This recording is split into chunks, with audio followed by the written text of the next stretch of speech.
Hey, what is up everyone? My name is Cliff, and in this video I'm going to be showing you how to actually start modding Hobbit. This is going to be your first video to watch. It's going to be a series of videos. So if you've never done any modding at all in your life, don't worry. I'm going to teach you everything that you need in order to mod the Hobbit.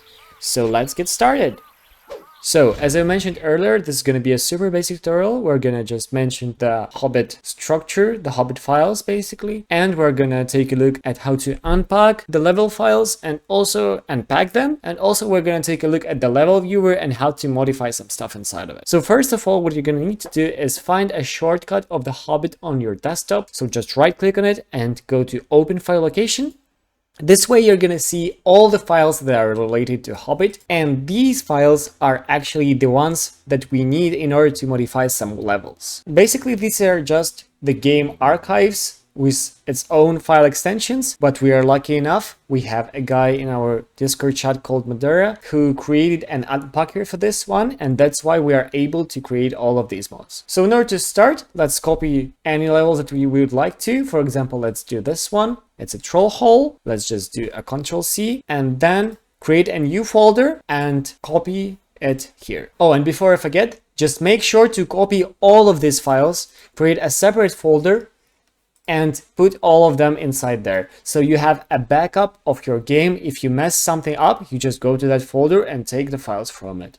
Okay, so now let's take a look at these archives. Basically, this is just one archives, but it's constructed with two files. You're gonna need to download this program, UNDFS and DFS.exe. You can download it from our Discord group. The link is gonna be in the description below. So now we have these two files. This is actually two files for one archive for the troll hole level. And you're gonna need to download the DFS and UNDFS.exe files from our Discord chat. Link is gonna be in the description. Just go there, find this thing and download it. And then let's proceed. So take the DFS file and drag it over on the UNDFS.exe. This way, two folders are going to be appearing, the common and levels one. What we're going to need to do now is actually go here, rename, copy this name, and then create one more folder and name it the same way. Now delete these two files and move the levels and common inside of the folder. So this way we have a separate folder for our level. Now what we're gonna need to do is just let's go inside of it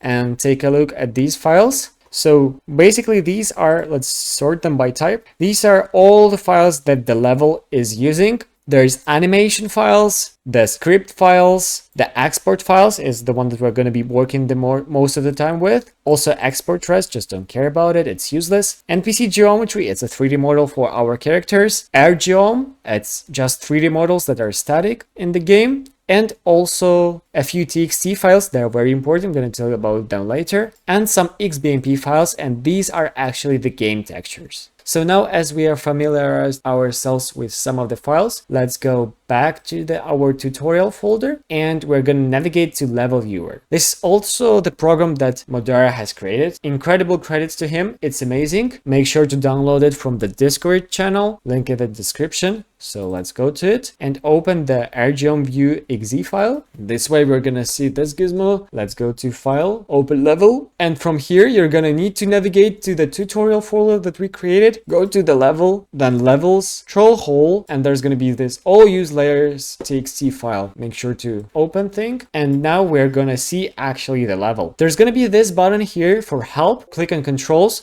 and you're going to be able to see how to actually navigate through this program. So let's close it for now. When you familiarize yourself how to navigate through this thing, let's just fly somewhere. And what I recommend is just basically fly around, see what are these things. Like it was very interesting for me at the very beginning. There's a quick tip for you. Just make sure to press on some objects and you're going to see in the object inspector some very different fields about each of the object. I'm not going to be telling you what exactly these are right now because there's like a lot of them and they do a lot of different stuff. And personally, I don't know all of them yet, but it's going to be enough for you. So if we're going to click on rock, you're going to see some stuff inside of here. Then if we're going to click on the Gandalf, for example, we're going to see that he's an NPC. And if we're going to click on this invisible wall, which is orange here, it's going to be wall. So yeah, just mess around, click on different objects and see some of their parameters. So now, for example, let's select this rock and you're going to be able to see that there is a pause thing. So the position. Now what we can do is actually we can modify it. But how do we do that? We just go to the left corner here at the top, select move, and now we have this gizmo, so we can actually move rocks. Also, there is a button for rotation, so you can rotate this thing however you'd like to, and also the scale thing, so you can make it bigger or smaller. So now what I actually recommend you to do is grab some objects and yeah, just basically just move them. Let's make them fly around. So what I've created is just this. 3 rocks are flying here somewhere. I'm also gonna take this flower. You don't have it because it's our new mod that's gonna be coming out soon. Stay tuned for that. But let's just put it like somewhere here. I don't know. I've just like took some objects and messed around with them. By the way, not all objects are supported right now for moving. There is only rigid instances, the ones that you can move. Also some crystals and other stuff, but you cannot move NPCs. So yes, don't play around with that. Now when you're actually done with this stuff, what you have to do is actually go to layers and press on the save all button. When you're done with this, let's close the level viewer. And what we're gonna need to do now is go back to the tutorial folder and take our and go inside of it. Let's take a look. So here, if we're gonna sort by the date modified, you're gonna see that we've modified a few parameters in this thing and in this file, and also in flowers. So the date modified is the most recent one. Now, when we make sure that these files were modified, let's go back to the main folder.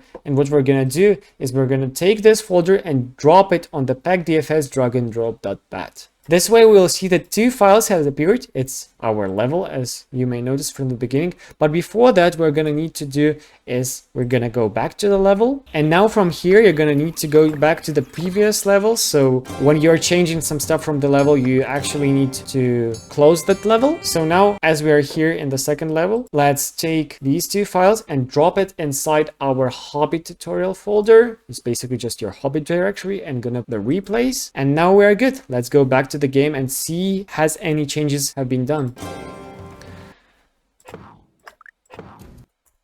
Patrol. So now we'll move to another level, and as you can see, here's our flower, and here are our 3 flying rocks that we just modified. This one we scaled and rotated, this one's we just moved. But yes, this is what we've done. So I hope you enjoyed this tutorial. It's a very small one just to make sure that you've started. In the next video, I'm going to be showing you some more advanced stuff. But for now, this is just make sure to go to the level viewer, mess around with it so far, and make sure to give credits to Madera because he created all these tools. Thanks a lot for watching and see you in the next video.